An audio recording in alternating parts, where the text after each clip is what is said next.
Din is-sena hija l-ewwel darba f'ħajti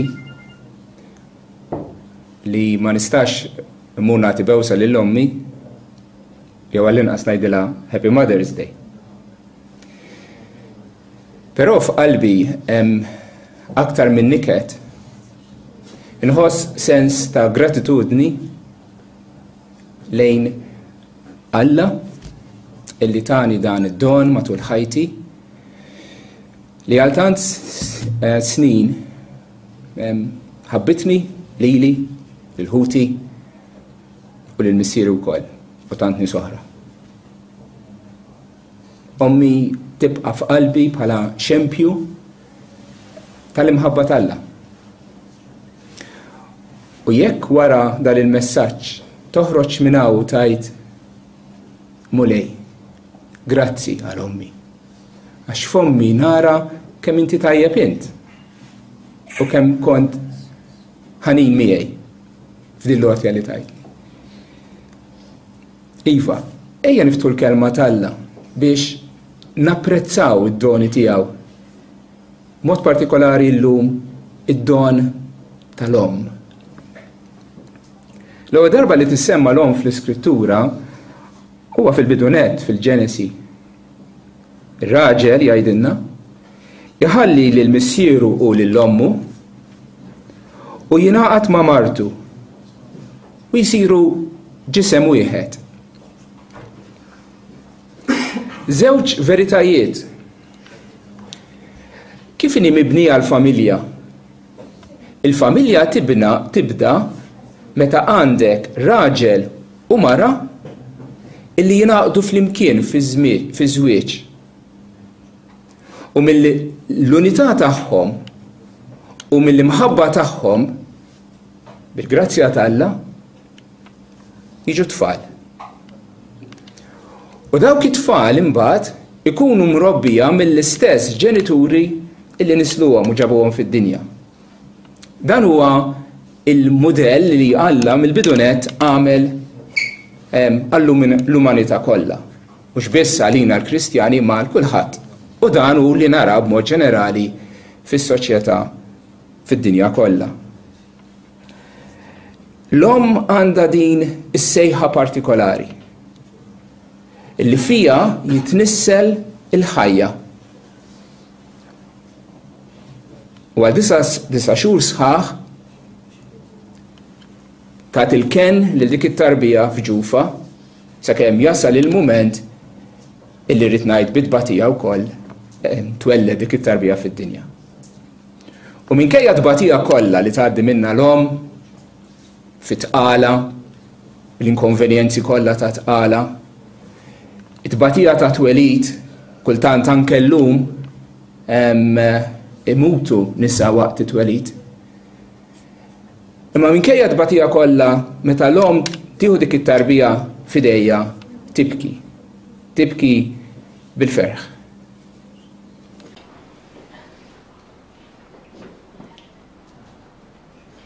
L-imħabba tal-omm lejn ulieda hija xi ħaġa straordinarja. Xi ħaġa li tibqa' tiftakar sal-aħħar mument ta' ħajjitha. U rrid inżid ukoll anke dik l-omm li titlef it-tarbija tagħha. Min jaf kemm kelli l-opportunità tul ħajti li mmur ħdejn omm u missier u ngħidulhom iddispjaċini t-tarbija tagħkom mietet. U anke omm li titlef tarbija qabel ma titwieled ukoll tħobba, ukoll tibki għalija. Għax hija laħama, għax hija demma wkoll. X'ngħidu għall-omm Kristjana? X'inhi s-sejħa tal-omm Kristjana?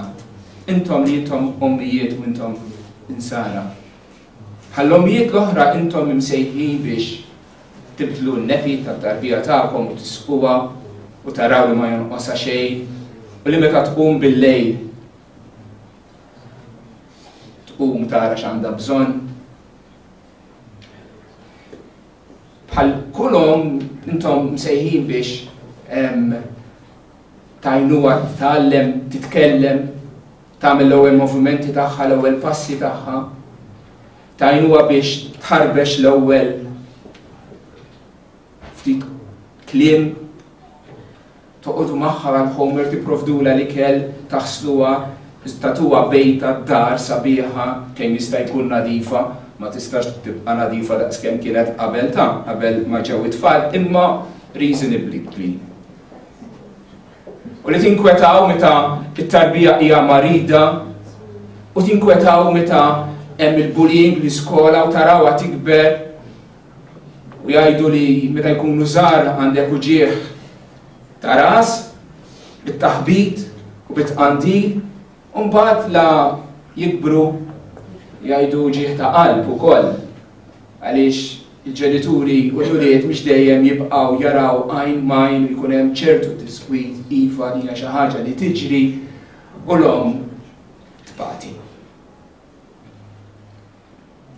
Imma x'inhi b'mod partikolari s-sejħa tiegħek jekk inti Kristjana? L-ewwel nett fil-Bibja għandna diskrizzjoni tal-karattru tagħha. Ftitu naqraw li n-nisa żgħażagħ jħobbu lil żwieġhom u lil uliedhom, ikunu meqjusa, safja, jieħdu ħsieb id-dar, twajba, jisimgħu minn żwieġhom biex il-kelma tagħha ma tiġix imkasbra. L-om Kristjana għandha f'moħħha mhux biss lill-ulieda imma lill-Alla u l-kelma tiegħu trid li bimġibita tagħti ġieħ lill-Alla u bl-ebda mod ma tpoġġi tfixkil jew tkasbih fuq il-kelma tagħha jew fuq il-mulej tagħha. L-ewwel nett, l-ewwel diskrizzjoni tal-mara tal-om li tħobb lil żwieġa lill-raġel tagħha u lill-ulieda. Tħobbhom. Mhux tħobb lill-ulieda u lir-raġel titilqu tinsieħ kif sfortunatament jiġri meta ġew it-tfal ħafna drabi ir-raġel ikun imwarrab. Tħobb lil raġel u lill-ulieda. It-tnejn, mhux waħda teskludi lill-oħra. Infatti, jekk trid tagħti eżempju tajjeb lill-ulieda, ili tkun mara tajba r-raġel tagħha biex meta jikbru ikunu jafu x'tip ta' mara għandha tkun. Ir-rispett li turi lejn żewġha, id-dedikazzjoni tagħha lejh. Biex meta dik it-tifla tikber u ssir tfajla u jiġi ġuvni u jitratta b'mod ndenju, dik tarfu tajt jien ma rridx raġel bħal dan biex ikun ir-raġel tiegħi. Għax jiena fommi rajt mara ta' rispett. Mela iħobbu lil żwieġhom u lil uliedhom. Huma meqjusin. Meqjus tfisser self-controlled. Jafu fejn iridu jmorru u jafu kif jiddixxiplinaw ħajjithom biex jilħqu dawn planijiet tagħhom. Ma ssibiex mitluqa quddiem television tara soap operas il-ġurnata kollha. Imma għandha pjan trid tagħmel hekk u hekk. U tara kif dak il-pjan tesegwih. Hija safja, hija pura. M'hemm żena. Tat li l-nifisa l-raġel wieħed dak huwa r-raġel tiegħi, jien tiegħu u hu tiegħi u l-ebda persuna oħra ma jidħlu bejnietna. Jieħdu ħsieb id-dar. U hemm x'tieħu ħsieb fid-dar. L-ammont ta' xogħol li tagħmel il-mara fid-dar ħafna drabi minna l-irġiel m'huwiex apprezzat. U meta li kien ġi tajjeb u kiltu tlaqt u laqqas biss indenjajtu tgħidilha prosit kemm ġi tajjeb li kell, naħseb tkun qed tonqos. Mija kulpa ngħidha l-ewwel wieħed jien ma napprezzax biżżejjed ix-xogħol li tagħmel il-mara tiegħi. Kelli żewġ okkażjonijiet meta kelli opportunità first hand li napprezza x'jiġifieri x-xogħol tad-dar. Meta John kellu sena jien għamilt 3 xhur parental leave. Ġewel daħlet għax-xogħol u jiena bqajt id-dar għal dawk it-3 xhur. U niftakar l-ewwel ġurnata kien il-ħadd ġewwa telqet għax-xogħol u jiena u t-tifel biss. U tibda tapprezza li bih ma saqajk ma tista' tagħmel xejn. U la nista' nidħol fil-kompjuter naħdem. U la nista' naħseb dawk il-platti x'in kollu mqabbad miegħi da. Insomma, battu u tlaq biex niġi l-Knisja. Kif nagħlaq il-bib nirrealizza il-ħalejt iċwifet ġewwa mela qiegħed barra bla karozza u b'dan it-tifel. Issa nagħmel kont se nċempli laqmet issa naqta' ċajt. Għadu l-ewwel ġurnata diġà ħadd panċer. U iva mort tal-linja, xi wasat fuq tal-linja nirrealizza li John kellu żarbuna waħda. Mhux tnejn, bat l-oħra warmejta mit-tieqa tal-inqas ikun Pariġ.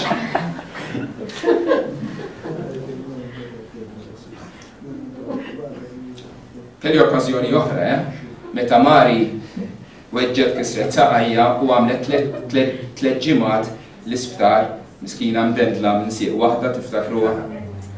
U allura l-organizzazzjoni tad-dar waqgħet naqra fuq Ġowen għadet dawk 3 ġimgħat lejlu nar mat-tifla. Tarawha ftit il-qalb tal-om li meta t-tifla għandha bżonna qiegħda magħha. Mela l-ewwel ġurnata li jrid norganizza lil John u l-Elizabeth biex imorru l-iskola, Ġowen għamlet li lista. So, suppost kellu jkun easy. U jiena bil-lista fuqi, qomt kmieni ħafna fil-ħodu fil-5:30 biex il-lesti kollox, u l-lunch, u l-basktijiet, u l-wejjeġ, u l-lestejt kollox. Sa dan it-tant għajjimt it-tfal, l-bistom, tistaġeb kemm trid xogħol.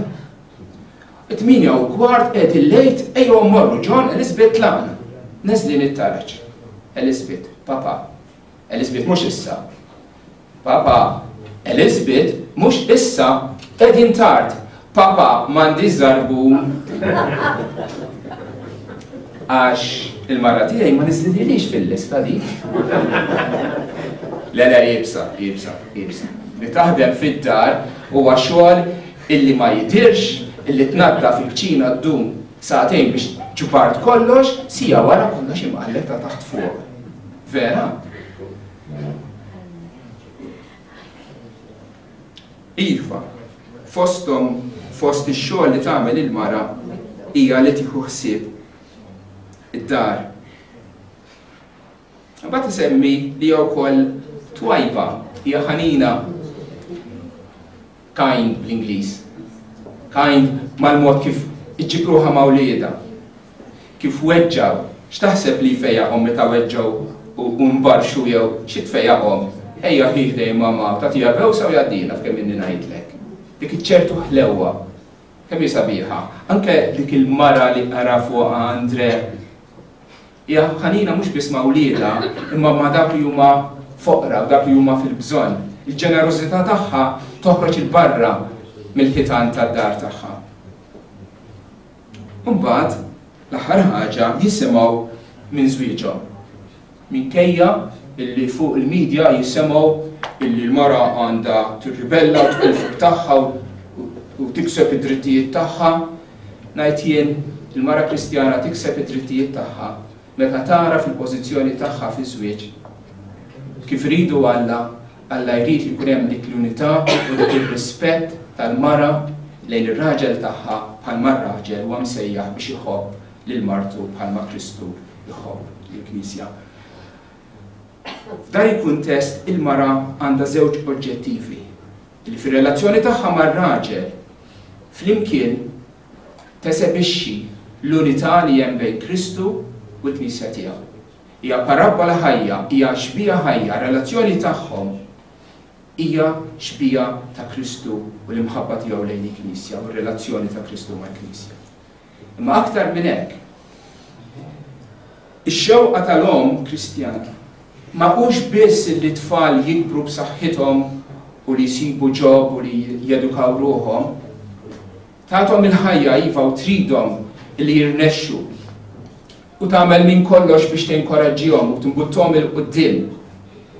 Imma aktar minn hekk il-mara Kristjana trid li l-fidi tagħha b'xi mod jew ieħor tgħaddiha lil-uliedha.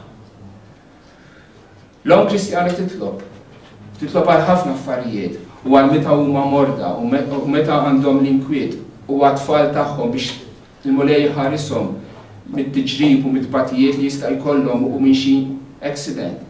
Titlob għalihom. Imma waħda mit-talbiet ewlenin tagħha, anzi ngħid it-talba ewlenija tagħhom hija s-salvazzjoni ta' blieda. L-om Kristjana trid illi ulieda jaqsmu magħha il-ferħ ta' relazzjoni li għandha hi mat-tnejn. Joġobni vers mill-Proverbi fejn jgħid missier il-ġust jimtela blena u min inissel iben għaref jifraħ bih. Ħa jifirħu missierek u ommok u titenna dik illi wilditek. Dan huwa liben jibża mill-mulej, dan huwa liben għaref, dan huwa liben li huwa ġust, li huwa salvat. U daku li jagħti il-ferħ lill-om u lill-missier Kristjani, meta jaraw il-uliedhom jħobbu wkoll lill-mulej. Fil-littra ta' Pawlu lil Timotju, Timotju kien relattivament żgħir meta komparat ma' Pawlu, kien iqisu t-tifel tiegħu fl-età. Jgħid nitlob għalik u nifraħ meta niftakar fil-fidi sinċira li qiegħda fik, li għamret l-ewwel f'nantek Lois u f'ommok Ewnike u jien żgur fik ukoll. Qegħdin taraw kemm sabiħa, għandek din il-nanna illi l-fidi tagħha għaddietha lit-tifla tagħha. U t-tifla Ewnike issa għaddietha lil Timotju. Min ġenerazzjoni għall-oħra. U kif għaddietha? Bliema mod. Pawlu stess aktar tard fl-ittra jgħidilna. Inti jgħidu lil Timotju ibqa' żomm dak li tallimt u li minnu inti żgur. Billi taf minn għand min tallimtu, għax sa minn tfulitek ilek taf l-iskrittura mqazza.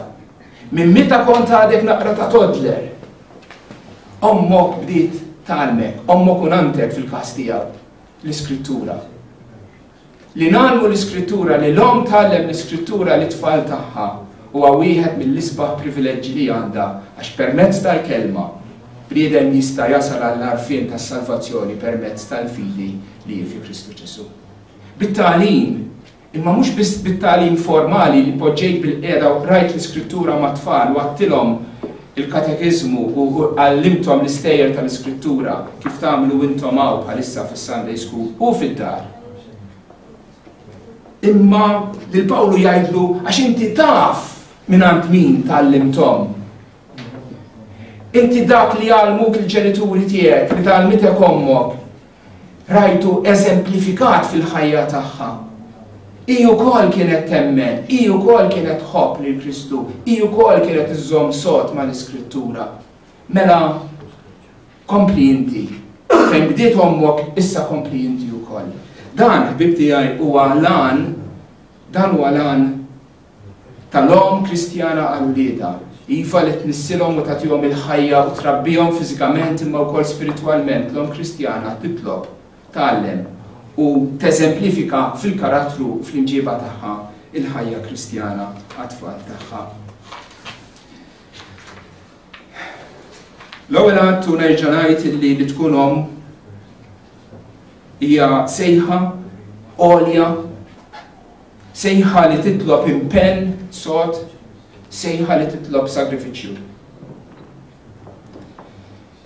Jiena jiġu għandi ommijiet f'tarbija ċkejkna għadhom forsi għandha ġimagħtejn u nħares lejn wiċċhom u tara lejja f'għajnejhom u tara li huma għajjiena mejta għax mhumiex jorqdu u tarhom miksura ġa fihom anke emozjonalment.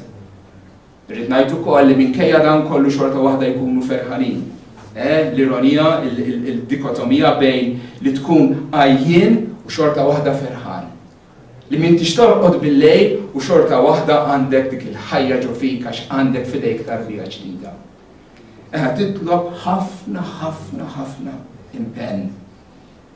Wa xogħol jibes jiena ngħid domt 5 snin sħaħ l-università nitgħallem biex insir tabib, biex imbagħad niktiblek antibiotiku.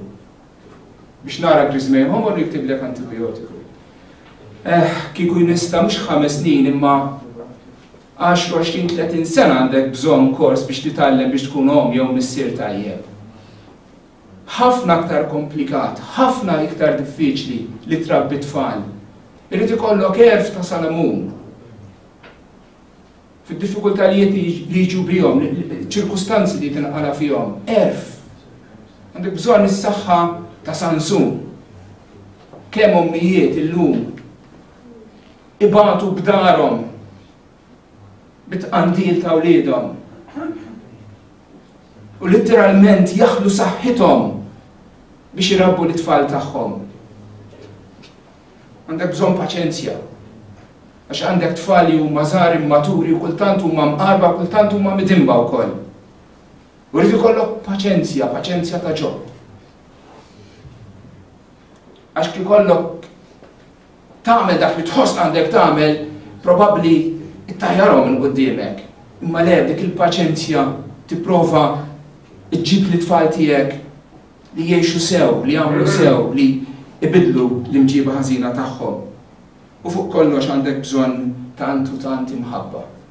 Illi jekk m'hemmx din, allura xejn ma jservi bħala om. Għax jekk m'hemmx l-imħabba ta' Kristu timmotivak, allura issir xi ħaġa li hija ta' drek fuqek, ta' għajja, ta' xbajt. Ma meta l-imħabba ta' Kristu iva lest li nbati, lest li naħdem, lest li nistinka, lest li nqum kmieni filgħodu u norqod l-aħħar waħda. Lest li nagħmel kull sakrifiċċju għalihom għax inħobbhom. Toġobni poeżija miktuba minn Rita Paċ, jisimha Jien ma naħdimx, kantata minn Karen De Battista. Nisimgħakom jew naqra ftit mill-kliem tagħha. Dillhom qed tgħid jien ma naħdimx, kemm il-darba insaqsi jew tistaqsi xi ħadd mara tiegħek taħdem. Jiena meta jistaqsuna jgħidulhom iva ferm aktar minni. Ferm aktar minni. U nafx ngħid. Għax jiena meta nkun id-dar ma' tfal ngħejja ħafna iktar milli mort u għamilt 4-5 sigħat ġo klinika ma nieqaf b'xejn. Naf x'ngħid.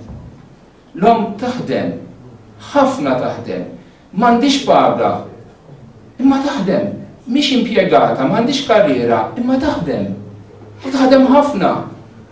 U m'għandix ħinijiet fiex ħin daħlet u fiex ħin ħarġet. Jien ma naħdimx, xogħol mhux infittex u impjeg m'għandix. Għax ħin ma nsibx. Imma hemm min li ma jifhimnix. Ma nieqaf qatt. Imma għal xogħol m'hemmx ħlas, x'nilbes hawn ġew lanqas biss nagħti każ. Mal-mejda l-aħħar l-imponġi nkun jien, imma nitaxxa narana flimkien. Ma ngerger qatt, inlesti l-qadi minn qalbi kuljum, ma nafx ħin bdejt, u s'anqas naf kemm fadalli ndum. Psikoloġija jien qatt ma studjajt, biss meta mdejja ssibni warajk. ċertifikat ta' tabiba m'għandix, biss meta timrad tarani ndur bik.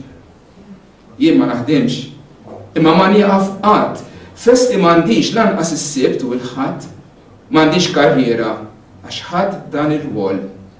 Jien ma naħdimx, imma nagħmel 1000 xogħol. Jien ma naħdimx imma kollox nagħtik.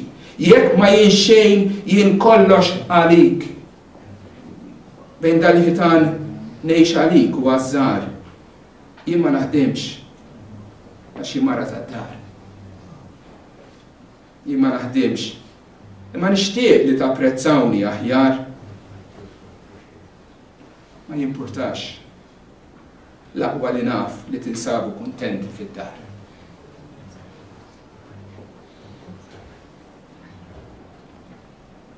Dan huwa rwol illi din il-mara għażlet bħala om li tagħti ħajjitha żewġa u trobbija ta' wliedha. Huwa xogħol li jisboq ferm ħafna impjiegi oħra għaliex din qed tinvesti fit-trobbija tagħhom, fl-edukazzjoni tagħhom biex tagħmilhom lesti għall ġenerazzjoni li ġejja. U dan huwa s-servizz li tagħti il-mara l-om lill-ulieda lis-soċjetà billi trabbi tfal tajba, tfal li huma dixxiplinati, tfal li huma edukati, tfal illi mhumiex għażżeni li huma biżla fix-xogħol tagħhom li għandhom ċertu kontroll tagħhom infushom mhumiex imħarbtin u dan jitlob l-impenn sħiħ ta' mara għal dawk is-snin kollha li minn tarbija żgħira għandek issa ġuvni xebba li lesti biex imorru u jitilbu għal rashom. Xogħol illi tagħmlu b'imħabba u f'ambjent illi meta nħarsu lura fuq tfulitna ngħidu dak kien żmien sabiħ. Jien nista' ngħid dak kien l-isbaħ żmien ta' ħajti fid-dar m'omru missieri.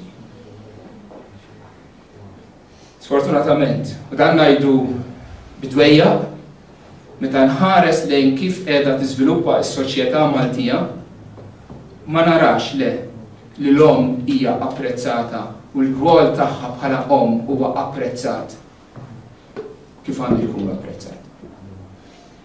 Il-familja m'għadix iktar iċ-ċentru tas-soċjetà f'Malta. Għajdu li intom x'inhu fiċ-ċentru tas-soċjetà. L-ekonomija, il-flus. Kollox idur mal-ekonomija. Ma kif se nġib aktar flus, mal-karriera u kif se navvanza fil-karriera tiegħi. M'għadix iktar il-familja, il-bejta fejn inti ssib l-irdoss, ssib il-fer tiegħek fejn inti qed tagħti ħajtek kollha biex ikun hemm dik l-aqda l-unità il-ferħ fil-ħajja tal-membri tal-familja tiegħek. Immissa kulħadd huwa mfixkel, kulħadd irid jitlaq u tarbija li għadha titwieled 3 xhur, 4 xhur, 5 xhur wara. Dik l-om ikollha titlaq mid-dar u tħalli lill-ulieda man-nanniet jew ġo xi nursery jew daycare biex jieħdu ħsiebha ħadd ieħor meta hi x-xewqa ta' qalba hi li tieħu ħsiebha hi. Għax dik hija t-tifla, it-tifel tagħha. U min jista' jagħti aktar milli taf tagħti om lill-ulieda stess, imma qegħdin ngħixu f'soċjetà li qlibna kollox ta' taħt fuq. Lill-uliedna qegħdin noftmuhom minn dik l-għoża u l-imħabba tal-om daqshekk kmieni. Fi żmien meta tant għandhom bżonn l-affezzjoni l-imħabba ta' ommhom.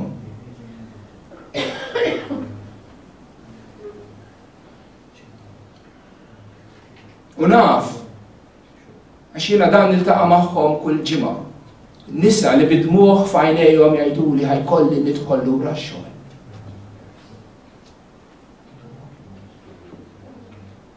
B'xi mod jew ieħor. Fi żmien meta suppost għandna tant aktar għajnuna ġifieri teknoloġika u tant għandna ħafna aktar kumditajiet. Imma għal ħaġa waħda m'għandniex qegħdin insibu l-ħin illi l-om trabbi lill-ulieda stess. Nifhem u napprezza s-sagrifiċċju jagħmlu dawk l-ommijiet. Il-bidwejja bidmuh f'għajnejhom imorru lura x-xogħol xi ċirkostanzi huma li huma. Napprezza. Imma fl-istess ħin irrid ngħid li mhux sew li jkun hekk. Jiena rrid li dik l-om tkun mawlieda biex trabbihom hi fl-imħabba u l-għoża tagħha. M'hemmx sostitut għalija. U dak li qegħdin niżeraw illum irridu naħsduh fil-ġenerazzjoni li ġejja. U ma tawgurax tajjeb illi l-ulied ma jitrabbewx fl-għoża tal-ġenituri tagħhom imma jinfatmu minnhom daqshekk kmieni. Ma tawgurax tajjeb. Jiena meta kont żgħir għext ġo familja fqira. Kun jonqosna xejn, imma missieri b'6 tfal bil-paga kien jara kif jagħmel kif daħħal solt iktar mir-raba u ommi kienet tara kif tagħmel daħħal solt ieħor mill-toqgħod ħid il-ħwejjeġ u x'naf jien. Konna right. Ma kenniex lussu żejjed. Ma niftakar qatt li jien u ommi familja tagħna morna nieklu ġe restorant tul tfulija tiegħi kollha. Imma ma nbiddel xejn minn dak li għaddejt minnu bħala tifel, ma rrid xejn iktar. Kellna kollox li konna ninġabru mal-mejda flimkien għalija kien biżejjed. U llum napprezza ħafna iktar milli konna napprezza dakinhar. U li xi mill-iskola mmuru niftaħ il-bieb u ngħid ma' u tgħidli Joe, idħol. Kienet biżejjed għalija. Tagħtik dik is-sens ta' sikurtà, dik l-ankra f'ħajti. Ħafna tfal illum huma mċaħdin, jaslu d-dar biċ-ċavetta f'idejhom jibnu ma jsibu lil ħadd. U rridu jsaħnu l-ikel fil-microwave biex ikollhom xi ħaġa xierb. Napprezza dak li għamlet ommi fis-sempliċità tagħha. Napprezza wkoll is-sagrifiċċju tal-mara tiegħi li tagħti il-karriera tagħha t-tieni post biex tagħti lill-familja lill-ulieda l-ewwel post. Minn hawn ngħidlek grazzi ġew.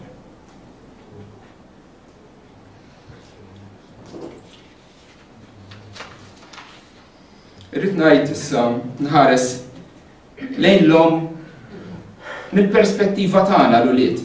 Għax aħna kollha ulied. U kollha għandna u minna għandhom il-privileġġ li jomhom għadha ħajja oħrajn bħali m'għandniex. Però kollha kemm aħna għandna. U wħud minnkom għadkom żaraw għadkom taħdju l-omkom u missierkom u forsi dan jgħod mod partikolari. Għalikom. X'inhu dmir tagħna tfal lejn il-ġenituri? K'mandament jgħid ċar. Weġġaħ lill-missierek u lill-ommok biex jitwalu jiemek fuq l-art li l-mulejja la tiegħek jagħtik. Weġġaħ. Tajli kif se nweġġaħ jien, kif ħan nirrispetta lill-ġenituri tiegħi. Ibni ħares il-kmand ta' missierek u la titlaqx it-tagħlim ta' ommok. F'kelma waħda, obdi. Infatti, l-Apostlu Pawlu juża il-kmandament u jgħid hekk kemm iġiba sabiħ. Tfal, issemgħu mill-ġenituri tagħkom fil-mulej, għax dan hu sewwa. Weġġaħ lill-missierek u lill-ommok.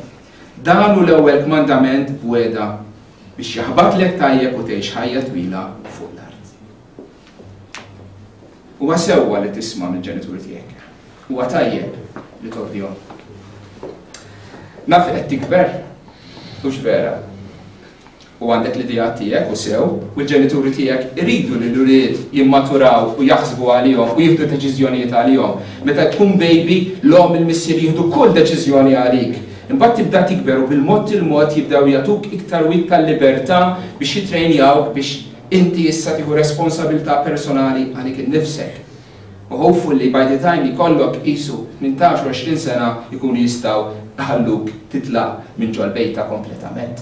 Hekk jieħdu gost lill-ġenituri. Ġenituri ma jridux jikkontrollaw lil uliedhom, imma li jagħtuhom l-abilità li jieħdu deċiżjonijiet korretti u allura ir-responsabilità personali dak li jridu l-ommijiet u l-missirijiet mit-tfal tagħhom. Però sakemm għadek fid-dar tagħhom trid tobdihom. Tgħidli ma jiena naħseb missieri antikwat, naħseb ommi għandha dejat. Okej, il-missierek u ommok mhumiex perfetti, granted. Imma taf x'għandhom ommok u missierek? Żewġ affarijiet. Waħda għandhom l-erf li tiġi mill-esperjenza li inti qatt m'għandekx. X'huma ħafna żbalji f'ħajjithom u tgħallmu xi ħaġa along the way. U tkun għaref inti jekk titgħallem mill-iżbalji ta' ħaddieħor mhux tagħmilhom inti. Għandhom l-erf li tiġi mill-esperjenza u tista' tkun ċert li għandhom l-aħjar interess tiegħek f'qalbhom. Ara jekk qiegħed ikellmek sieħbek. Dak la għandu esperjenza x'huwa daqshekk. U inqas neċessarjament għandu l-interess tiegħek f'qalbu bħalma għandha ommok u missierek. Tfal isimgħu mill-ġenituri tagħkom fil-mulej għax dan hu sewwa. Għandkom dan ir-riżors ħuti li intom għadkom żgħar użawh u taqbdu direzzjoni tajba f'ħajjitkom. Però xi ngħidu għalina li ħriġna mid-dar u m'għadniex allura issa taħt il-kappa tal-ġenituri tagħna li nibqgħu nożżuhom, li nibqgħu nirrispettawhom dik hija xi ħaġa li ma tintemm qatt. Ir-rispett lejn l-omm għandu jkun hemm għax hi ommok, għal ebda raġuni oħra. Mhix għax hija omm perfetta, l-ebda omm fid-dinja ma hija perfetta. Imma meta tikber u ssir omm jew missier int, jekk alla jrid tirrealizza li intu wkoll m'intix perfett. U li trid min jadrek fl-iżbalji fid-djufijiet tiegħek, mela tkun int li tirrispetta li ġenituri tiegħek l-ewwel nett billi tagħdirhom fid-djufijiet tagħhom. Mhumiex perfetti, imma ħa nirrispetthom għax jien ukoll m'iniex perfett u Alla jridni nirrispetthom. U dan huwa dmir tiegħi bħala Nisrani nirrispetta l-ġenituri tiegħi. Nirrispetta billi sempliċiment ngħidilhom grazzi fejn nista' ngħidilhom grazzi. Nirrispetta billi jekk wasalt id-dar ma nħallix iż-żarbun waħda hawnhekk u l-oħra fil-kurutur in-naħa l-oħra. Mela dik il-qaddejja tiegħek. Jekk inti vera tirrispetta aqbad dawk il-żrabin u poġġihom taħt is-sodda fejn suppost huma. By the way, tista' tirrispetthom ukoll b'tokens, ġest ta' fjuri lill-omm. Tgħidli ma jiena ma nemmiex wisq f'dawn l-affarijiet, imma ommok temmen. U jekk tħobba tija dak il-bukkett fjuri kultant. Jew bewsa jew ftit ċokolatini, tagħtix ħafna minħabba kolesterol. Sokkor. Jekk għandek omm, busa wkoll lill-ommok meta tista' tbusa. U għandna għamijek ukoll. Jekk għandek ommok, forsi xi wħud minnha li jixtieq u għandha bżonn għajnuna finanzjarja, allura iva jaqa' fuqna li ngħinuhom. Tiftakruha meta Ġesu kien mal-Farizej u fuq tradizzjoni u l-iskrittura kif iġibu fix-xejn l-iskrittura billi dak li jistgħu jgħinu bih il-ġenituri joffrihom lit-tempju. Ġesu għallhom biss il-qima tagħkom ma tiswa quddiem Alla jekk intom ma tgħinux il-ġenituri tagħkom meta għandhom bżonnkom. Hemmhekk turi li tweġġaħ il-missierat lilhom. Però toġobni ħafna dik is-silta fil-Vanġelu. Meta Ġesu qiegħed imsammar mas-salib. U ommu qiegħda taħtu ma' Ġwanni u xi nisa oħra. U Ġesu qiegħed iġorr fuq id-nubiet tad-dinja kollha. Ma sal-aħħar mument ta' ħajtu Ġesu baqa' iħobb u jirrispetta lil-ommu. Għax jaf li dik hija mara għadna li ħajkollha bżonn l-għajnuna la darba jitlaqgħu u jqabbad lil-xxieklu li iktar kien iħobb il-Ġwanni u jgħidlu ara ommok. Fi kliem ieħor. Lat nitlaq jiena kun inti li tieħu ħsiebha. Il-Vanġelu jgħidilna li minn dakinhar stess Ġwanni ħada lil Marija għandu. Emmu ir-rispett tal-ben lejn ommu. Fir-Rumani, fl-aħħar tal-ittra Rumani, Pawlu jagħmel ħafna tislijiet u fosthom isemmi hekk ara sellu għal Rufus, il-maħtur tal-mulej u l-omm tiegħu u tiegħi. Smajtu l-omm tiegħu Rufus, illi b'xi mod jew ieħor kienet qisha omm għal Pawlu. U Pawlu kien jqisha bħalli kieku hija ommu.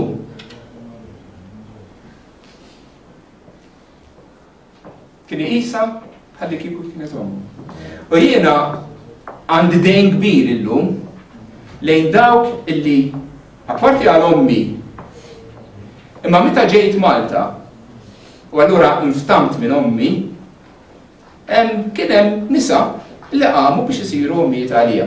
U qed nara li Grace u minn qalbi Grace ngħidlek grazzi li inti sirt omm għalija meta kelli bżonnok iktar. U meta tgħidlini wkoll però aktar minn hekk meta kien ikolli bżonn tgħidli you're stupid kienet tgħidili wkoll meta kont qed nagħmel xi ħaġa ħażina. Insemmi lil Marija, Marija oħt Michelle, illi meta kien hemm bżonn kienet tislidilni biex imur Olanda. Insemmi lil Michelle, il-mara taħija li kienet omm għalija li meta kont bla dar fetħet id-dar tagħha għalija biex ngħix magħhom. Isem il-ġejn ukoll qed nara lilek Mirka ukoll kienet omm għalija. U jien għandi dejn magħkom. Irrid insemmi biex ma ninsihomx żewġ persuni oħra, Kristjani, waħda jisimha Margaret Hansen minn Londra, illi darba kont dħalt il-Knisja lejlet l-eżami tal-mediċina u ġiet fuqi u kwotat li minn littra ta' Pietru biex nitfa' fuqu lem kollu tiegħek għax Kristu għax Alla l-Missier jieħu ħsiebek. U baqgħet tikkorrispondi miegħi meta kelli bżonn nitla' Londra biex nagħmel l-eżamijiet kienet tiftaħ li dara biex toħodni għall-eżami biex norqod fid-dar tagħha. Dik hija omm għalija. U omm oħra hija Rosemary Hines, dik li kienet tibgħatilna l-kaxxi taċ-ċikolata, bħalissa qiegħda bid-dimensja ġo Old People's Home, Switzerland, u hija wkoll nikkonsidra bħala ommi li ħadet ħsiebi. Iva, nista' kemm ommi hi mejta, nista' nuri l-apprezzament tiegħi u nweġġaħ lill-ommijiet bħalek Grace u oħrajn illi tant għamiltu miegħi. Lin-nisa xjuħ jgħidilna fl-Iskrittura f'Timotju għandna nqisuhom bħala ommijiet. Smajtu din? Lin-nisa xjuħ għandna nqisuhom bħala l-ommijiet tagħna, rispettivament jekk bioloġikament humiex ommok bioloġika. Marija, inti l-om tagħna. Iva, rridu nirrispettaw bħala omna. U nieħdu paċenzja bik. U m'hemmx għalfejn kull darba Marija tkun hi li tmur taħsel il-platti jew it-tazzi tal-wara servizz. Elur rispett lejn il-ġenituri tagħna. Irrid nieqaf bl-aħjar bħal fl-inbitu bħal l-aħjar inbita għall-aħħar kif għamel Ġesu fit-tliġ ta' Kana. L-om tirrifletti il-qalb ħanina ta' Alla. Jekk tistaqsi l-mistoqsija kif naf li Alla jħobbni,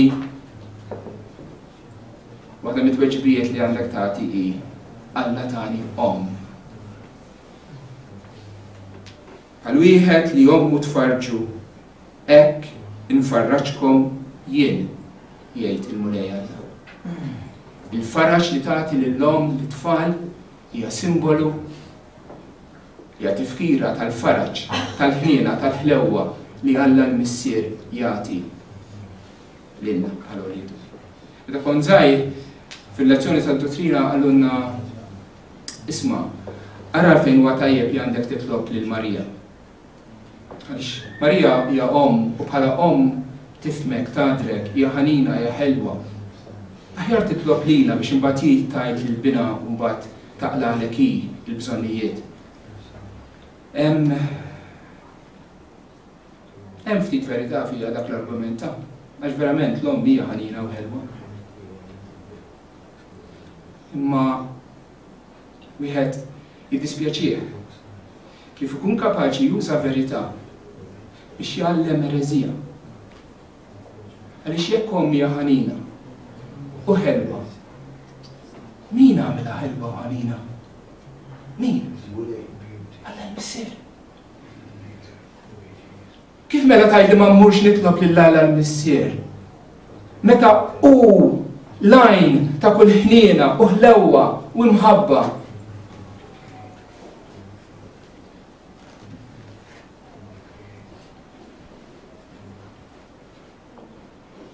Jalla nitalmu.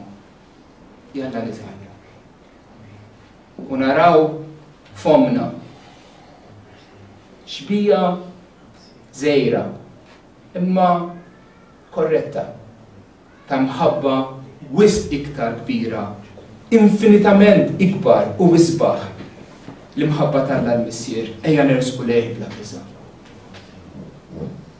Tista' mara tinsa t-tarbija tagħha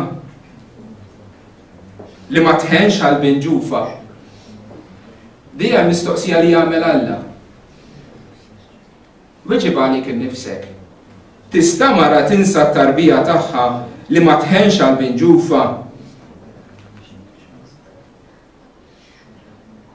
Iva jistgħu jinsew. Iżda jien ma ninsikx, ara jien ħażżistek fuq il-keffa ta' idejja. Alla qed jipprova jġib paragun ta' mħabba safja, ta' mħabba intensa. U liema paragun jista' jġib? Il-paragun tal-imħabba tal-om lejn ulieda. U ma tinsiex l-om lill-ulieda le. Ma tinsihomx. Taħfru li jekk intenni dak l-avveniment li kelli meta qed nara lill-ommi paralizzata tipprova tqum mis-sodda biex tagħmilli bela teq qabel nitlaq għax-xogħol. Insiet li hija marida, li hija paralitika li ma tistax tiċċaqlaq, imma ma nsietx lili. Bina taqsek tħobb l-om. Imma ejja ngħidu li kultant jiġri li minħabba dimensja jew mart jew li mara tista' vera imma Alla ma jinsik qatt jekk inti tiegħu. Alla kiteb ismek fuq il-keffa ta' jdejh bi żgur ma jinsikx. Mela ejja nħarsu lejn niftakru fl-om u fl-om ħatkun riflessjoni ta' mħabba ikbar l-imħabba ta' Alla lejna. L-aktar mod grafiku, l-om hija simbolu tal-imħabba ridentiva ta' Alla. Għaliex x'tagħmel l-om għall-ulieda? Taqdihom għal ftita u ftitem? Jew tagħti ħajjita għalihom? Għajdu li intom, x'tagħmel l-om għall-ulieda? L-om tagħti kollox għalihom. Tagħti ħajjita, tagħti l-ħin tagħha, tagħti l-flus tagħha, tissagrifika d-divertiment tagħha, l-mistrieħ tagħha, tissagrifika saħħitha stess. L-om tagħti lilha nnifisha għall-ulieda u din hija l-istampa li għandna tal-imħabba tal-Alla. Għaliex Kristu ma ġiex biex ikun moqdi, imma biex jaqdi u biex jagħti ħajtu fidwa għal-ħafna. Ftakar f'ommok u ringrazzjah lill-Alla. Ftakar f'ommok u ftakar kemm iħobbok Alla. Ftakar f'ommok u ftakar kemm ħabbek Kristu li bħala ommok. U f'sens wis aktar għoli Kristu ta' ħajtu għalik biex jeħilsek u jagħtik il-ħajja ta' dejjem. Eħni torba.